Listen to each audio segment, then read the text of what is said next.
ಹಾಂ sir fish farming ಅಂತ sir ಇದು ಹಾಂ ಫಿಶ್. ಇದು ಎಷ್ಟು ವರ್ಷದಿಂದ ಮಾಡ್ಕೊಂಡು ಬರ್ತಾ ಇದ್ರಿ ಸರ್? ಸರ್ ಫಾರಮ್ ಮಾಡಿದಾಗೆ ಇದನ್ನು ಮಾಡಿ ಕೃಷಿ ಹೊಂಡ ತೆಗ್ಸಿದ್ವಿ, ಆಳ ಆಯಿತು.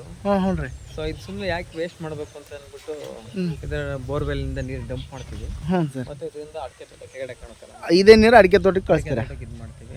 ಓಕೆ 2 ಹಸು ಇದೆ, ಹಾಂ ಹಾಂ 2 ಹಸುದು ಸಗಣಿ ಇದೇನೈತೆ ಅದನ್ನೆಲ್ಲ ಹಾಂ ಹಾಂ ಸೊ ಇದಕ್ಕೆ ಹಾಕ್ಬಿಡ್ತೀವಿ.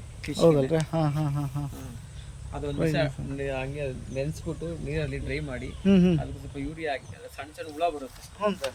ಆ ಹುಳ ಬಂದಾಗ ಆ ಹುಳಿ ಸಮೇತ ಕಟ್ಟೆಗೆ ಹಾಕ್ತೀವಿ. ಓ ಸೊ ಅದರಲ್ಲಿ ಆ ಸಣ್ಣ ಸಣ್ಣ ಹುಳ ಇರುತ್ತಲ್ಲ ಅದನ್ನೆಲ್ಲ ಫಿಶ್ ತಿನ್ನುತ್ತೆ. ಹ್ಞೂ ಸೊ ಇದು ಸಾಕೋದ್ರಿಂದ ಇಲ್ಲಿ ಏನಾಗುತ್ತೆ, ಮನೆ ಪಕ್ಕದಲ್ಲಿ ಅಂದರೆ ಈ ಸೊಳ್ಳೆ ಪಳ್ಳೆ ಅದು ಇದು ಇರ್ತಲ್ಲ, ಮೊಟ್ಟೆ ಅದು ಇದು ಇಟ್ಟಾಗ ಮತ್ತು ಸೊಳ್ಳೆಯನ್ನು ಕುತ್ಕೊಂಡ್ರೆ ನೀರ್ ಮೇಲೆ, ಹ್ಞೂ ಸೊ ಅದನ್ನೆಲ್ಲ ತಿನ್ಕೊಂಡ್ಬಿಡುತ್ತೆ. ಹೌದಲ್ಲ, ಸೊಳ್ಳೆಗಳು ಕಡಿಮೆ ಆಗ್ತವೆ. ಸೊಳ್ಳೆ ಕಂಟ್ರೋಲ್ ಆಗುತ್ತೆ. ಹಾಂ ಹಾಂ ಹಾಂ ಮತ್ತು ನಮಗೆ ಅದು ಖರ್ಚು ಅಂತ ಏನು ಅನ್ನಿಸ್ತಾ ಇಲ್ಲ ಸರ್. ಅದು ಹೌದಲ್ಲ? ಎಕ್ಸ್ಪೆನ್ಸಿವ್ ಅಂತ ನನಗೆ ಏನು ಅನಿಸಲ್ಲ ಇದುವರೆಗೂ. ಹಾಂ ಇದಕ್ಕೆ ಎಕ್ಸ್ಟ್ರಾ ನಾವು ಇದು ಮರಿ ತರ್ತೀವಿ, ಮರಿ ತಂದು ಬಿಡ್ತೀವಿ, ಹ್ಞೂ ಸರ್. 6 ತಿಂಗಳಿಗೆ ಒಂದ್ಸಲ ಹಿಡಿತೀವಿ, ಮನೆಗೆ ಬೇಕಾ ಯೂಸ್ ಮಾಡ್ಕೊಂತೀವಿ, ಇಲ್ಲ ಸೇಲ್ ಮಾಡ್ತೀವಿ. ಹ್ಞೂ ಹೌದಲ್ಲ? 6 ತಿಂಗಳಿಗೆ ಒಂದ್ಸಲ ಹಿಡಿತಾರೆ. 6 ತಿಂಗಳಿಗೆ ಎಷ್ಟು ಕೆಜಿ ಬರ್ತದೆ ಸರ್ ಅಂದಾಜು? 1 kg 1.5 kg ಬರುತ್ತೆ. ಹಾಂ ಹಾಂ ಹಾಂ ಹಾಂ ಅಷ್ಟು ತನಕ ಅಷ್ಟೇ ಮಾಡೋದು. 1.5 kg 2 kg ಲಾಸ್ಟು. ಅದ್ರ ಮೇಲೆ ದಪ್ಪ ಆಗೋ ತನಕ ಬಿಡೋದಿಲ್ಲ. ಹಾಂ ಹಾಂ ಸೇಲಿಂಗ್ ಕಟ್ ಮಾಡ್ತೀವಿ. ಟೋಟಲ್ ಎಷ್ಟು ಕೆಜಿ ಬರ್ತದೆ ಸರ್ ಟೋಟಲಿ? ಕಟ್ಲ ಆದರೆ ನಮಗೆ 6 ತಿಂಗಳಿಗೆಲ್ಲ 1.5 ಇಂದ 2 kg ಬಂದ್ಬಿಡುತ್ತೆ. ರಘು ಅದು 1 kg ಬರುತ್ತೆ. ಸೊ ಅದಕ್ಕೆ ನಾನು ಎಕ್ಸ್ಟ್ರಾ ಏನಿಲ್ಲ, ಮೇಕೆ ಫಾರ್ಮಲ್ಲಿ ಮೇವು ಏನಾಗ್ತೀವಿ ಅದು ಒಗಡು ಮೇವು ಬರುತ್ತೆ ವೇಸ್ಟೇಜ್, ಹ್ಞೂ ಸರ್. ಅದನ್ನ ತಮ್ಮ ಬೆಳಿಗ್ಗೆ ಹಾಕ್ತೀವಿ. ಸೊ ರಘು ಮೀನು ಅದನ್ನ ತಿನ್ನುತ್ತೆ. ಕಟ್ಲ ಸಣ್ಣ ಸಣ್ಣ ಸಗಣಿಲಿ ಹಾಕ್ತೀವಿ, ಹುಳ ಅದನ್ನ ತಿನ್ನುತ್ತೆ. ಅದೇ ಕೆಳಗಡೆ ಕಾಮನ್ ಕರ್ಪ್ ಅಂತ ಬರುತ್ತೆ, ಇದೆಲ್ಲ ವೇಸ್ಟೇಜ್ ತಿಂದು ಮಿಕ್ಕಿದ ಕೆಳಗಡೆ ಹೋಗಿ ಕೂತ್ಕೊಳ್ಳುತ್ತೆ, ಅದನ್ನ ಆ ಮೀನು ತಿನ್ನುತ್ತೆ. ಅದು ಒಂದೊಂದು ಲೇಯರ್ ಅಲ್ಲಿ ಒಂದು ಮೀನು ಬರುತ್ತೆ. ಓ ಹೌದಲ್ಲ? ಹೌದು. ಕಟ್ಲ ಏನಿದ್ರು ಮೇಲ್ಭಾಗದಲ್ಲಿ ಸಣ್ಣ ಸಣ್ಣ ಹುಳ ತಿನ್ನುತ್ತೆ. ಓಕೆ. ಅದರಿಂದ ಕೆಳಗಡೆ ಬಗ್ಗೆ ರಘು ಬರುತ್ತೆ, ರೋಗ ಅಂತ ಬರುತ್ತೆ, ಅದು ಬರುತ್ತೆ. ಅದೇನಿದ್ರು ಹುಲ್ಗರಿ ಸಣ್ಣ ಹುಲ್ಲು ಪಲ್ಲು ಅಂತ ಆ ಥರ ತಿನ್ನುತ್ತೆ. Okay okay. ಅದ್ರ ಕೆಳಗಡೆ ಬಂದು ಕಾಮನ್ ಕರ್ಪ್ ಬರುತ್ತೆ. ಅದೇನಿದ್ರು ಮಣ್ಣು ಮತ್ತು ಸಣ್ಣ ಸಣ್ಣ ಹುಳ ಕೆಳಗಡೆ ಇರೋದು, ಬಸ್ಸಿನ ಹುಳ ಅಂತ ಇರುತ್ತೆ, ಆ ಥರದ್ದು ಅದು ತಿನ್ನುತ್ತೆ. ಸೊ ಅದನ್ನ ಡಿವಿಷನ್ ಮಾಡಿಕೊಂಡು ಆಯಾ ಪ್ರಮಾಣದಲ್ಲಿ ನಾವು ಮೀನು ಬಿಟ್ಕೊಂಡ್ರೆ ಮೀನು ಬಿಡ್ತೇವೆ. Okay sir. ಸರ್ ಈಗ ಇನ್ನೊಂದು ಏನಪ್ಪ ಅಂದರೆ ನಿಮಗೆ ಈ ಮೀನಿಂದು ಪ್ರಾಫಿಟ್ಗಿಂತ ಇಲ್ಲಿ ಗೊಬ್ಬರ ಇದೆಯಲ್ಲ, ಈ ನೀರಿನ ಗೊಬ್ಬರ ಅಡಿಕೆ ತೋಟಕ್ಕೆ ಬಿಡ್ತೀರಾ, ಅದೇ ಪ್ರಾಫಿಟ್ ಅಲ್ಲ ಮೇನ್ ನಿಮಗೆ? ಅಡಿಕೆ ಗಿಡ ತುಂಬ ಚೆನ್ನಾಗ್ತವೆ. ಹೌದು. ಇದನ್ನ ಸಗಣಿ ಹಾಕಿರ್ತೀವಿ, ಇದಕ್ಕೆಲ್ಲ ನೀರಲ್ಲಿ ಮೀನು ಮತ್ತೆ ಅದನ್ನೆಲ್ಲ ತಿಂದು ಹುಳ ತಿಂದ್ಬಿಟ್ಟು ಆ ನೀರ್ನೆಲ್ಲ ಮತ್ತೆ ಗೊಬ್ಬರ ಈ ಸಗಣಿದೆಲ್ಲ ಒಂಡಾಗಿರುತ್ತೆ, ಮಿಕ್ಸ್ ಆಗಿರುತ್ತೆ ನೀರಲ್ಲಿ ಗೊಬ್ಬರ.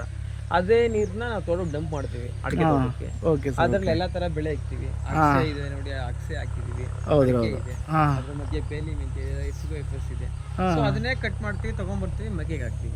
ಸೊ ಒಂದ್ಕೊಂದ್ ಚೈನ್ ಲಿಂಕ್. ಬಟ್ ಇಲ್ಲಿ ಯಾವ್ದು ನಾವು ಎಕ್ಸ್ಪೆನ್ಸ್ ಹೆವಿ ಆಗಿ ಖರ್ಚು ಮಾಡ್ತಾ ಇಲ್ಲ. ಪ್ರಾಫಿಟ್ ಅಂದಾಜು ಈಗ ಎಷ್ಟು ಖರ್ಚು ಮಾಡ್ತೀರಿ ಮೀನಕ್ಕೆ ಅಂದಾಜು? ಜನರಲ್ ಆಗಿ ಖಾಲಿ 1 ರೂಪಾಯಿ ಕೂಡ ಖರ್ಚು ಮಾಡಲ್ಲ. 1 ರೂಪಾಯಿ ಕೂಡ ಖರ್ಚು ಮಾಡಲ್ಲ? 1 ರೂಪಾಯಿ ಕೂಡ ನಾನು ಫಿಶಿಗೆ ಖರ್ಚು ಮಾಡ್ತೀನಿ. ಹೌದಲ್ರಿ? ಹೌದು ಸರ್. 1 ರೂಪಾಯಿ ಕೂಡ ನಾನು ಫಿಶಿಗೆ ಖರ್ಚು ಮಾಡ್ತಾ ಇಲ್ಲ.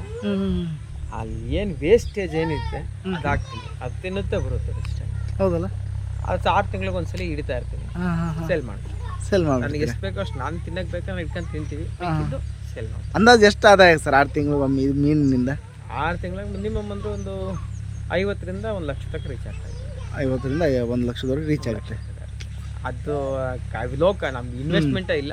ಮರಿಗೆ ಮಾತ್ರ ಬಂಡವಾಳ ಹಾಕಿರ್ತೀವಿ. ಮರಿಗೆ ಮಿನಿಮಮ್ ಅಂದ್ರೆ ಒಂದು ಬ್ಯಾಚ್ ಮರಿ ಬಿಡಕ್ಕೆ ನಾನು ಒಂದು 3,000 ರೂಪಾಯಿ ಖರ್ಚು ಮಾಡ್ತೀನಿ. 3,000 ಖರ್ಚು ಮಾಡ್ತೀರಾ? 2,500ರಿಂದ 3,000 ಖರ್ಚು ಮಾಡಿ.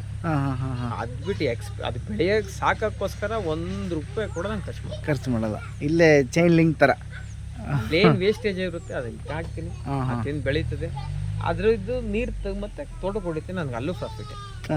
ಪರವಾಗಿಲ್ಲ. ಅಲ್ಲಿ ಮೇವು ಬೆಳಿತೀವಿ, ಅದೇ ಮೇವು ತಗೊಂಡು ಮೇಕೆ ಫಾರ್ಮ್ಗೆ ಹಾಕ್ತೀವಿ. ಮೇಕೆ ಫಾರ್ಮ್ ಹಾಕ್ತೀರಾ? ಮೇಕೆಗೆ ಹಸುಗೆ ಹಾಕ್ತೀವಿ, ಹಿಂಗೆ ರೊಟೇಷನ್ ಆಗ್ತಾರೆ. Okay sir. ಓಕೆ. ಈಗ ಎಲ್ಲಾದ್ರಾಗ ಬರೋ ಪ್ರಾಫಿಟ್ ನಮಗೆ ಸಿಗುತ್ತೆ. ನಿಮ್ಗೆ ಸಿಗುತ್ತೆ, ಪರವಾಗಿಲ್ಲ ಸರ್. ಇದು ಉದ್ದ ಅಗಲ ಎಷ್ಟಿದೆ ಸರ್ ಕೆರೆ? ಸರ್ 50 ಇದೆ, 20 ಅಡಿ ಆಳ ಇದೆ. 20 ಅಡಿ 20 ಫೀಟ್ ಡೀಪ್ ಇದೆ.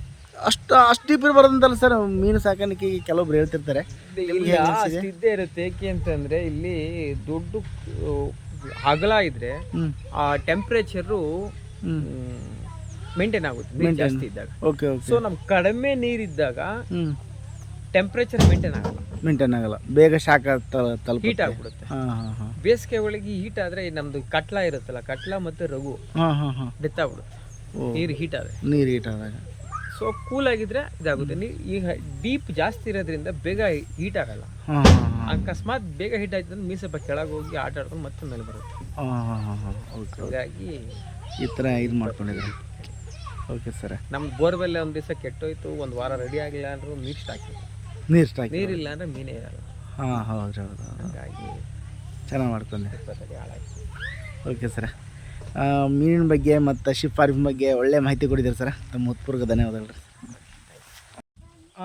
ನೋಡಿದಾರಲ್ಲ ರೈತ ಬಾಂಧವರೇ, ನಮ್ಮ ಲಕ್ಷ್ಮಣ್ ಅವರ ಶಿಪ್ ಫಾರ್ಮಿಂಗು ಮತ್ತು ಮೀನಿನ ಕೃಷಿ ಹೇಗೆ ಅನಿಸಿದೆ ಅನ್ನೋ ಕಮೆಂಟ್ ಮುಖಾಂತರ ತಿಳಿಸಿ. ಮತ್ತು ನಮ್ಮ ಚಾನಲ್ ಯಾರು ಸಬ್ಸ್ಕ್ರೈಬ್ ಮಾಡಿಲ್ಲ, ಸಬ್ಸ್ಕ್ರೈಬ್ ಆಗಿ. ಈ ಥರ ಒಳ್ಳೊಳ್ಳೆ ಮಾಹಿತಿಗಳು ಕೊಡ್ತಾ ಇರ್ತೀವಿ. ಇನ್ನೊಂದು ಏನಪ್ಪ ಅಂತಂದ್ರೆ, ಇವರು ಇಷ್ಟೆಲ್ಲ ಈಗ ಶಿಪ್ ಫಾರ್ಮಿಂಗ್ ಮಾಡ್ಬೇಕಂದ್ರೆ ಒಂದು 6 ವರ್ಷದ ಅನುಭವ ಇದೆ ಅಲ್ಲಿ. 6 ವರ್ಷದ ಅನುಭವ, 6 ವರ್ಷದಿಂದ ಸತತ ಪ್ರಯತ್ನ ಮಾಡ್ಕೊಂಬರ್ತಾಯಿದ್ದಾರೆ. ಇವಾಗ ಅವ್ರಿಗೆ ಒಂದು ಹಿಡಿತು ಸಿಕ್ಕಿದೆ, ಯಾವ ಥರ ಲಾಭ ತೆಗಿಬೇಕು ಅನ್ನೋದ್ರ ಬಗ್ಗೆ ಅವರೆಲ್ಲ ಹೇಳಿದರು. ಮತ್ತು ಈ ಮೀನಿನ ಕೃಷಿ ಕೂಡ ಹೇಳಿದ್ರು, ತುಂಬ ಚೆನ್ನಾಗಿ ಹೇಳಿದ್ರು. ನಾವು ಜಾಸ್ತಿ ಇನ್ವೆಸ್ಟ್ಮೆಂಟ್ ಮಾಡಲ್ಲ ಸರ್ ಅದ್ರಾಗೆ. ಏನಪ್ಪ ಅಂದರೆ 2 ರಿಂದ 3 ಸಾವಿರ ರೂಪಾಯಿ ಇನ್ವೆಸ್ಟ್ಮೆಂಟ್ ಆಗುತ್ತೆ.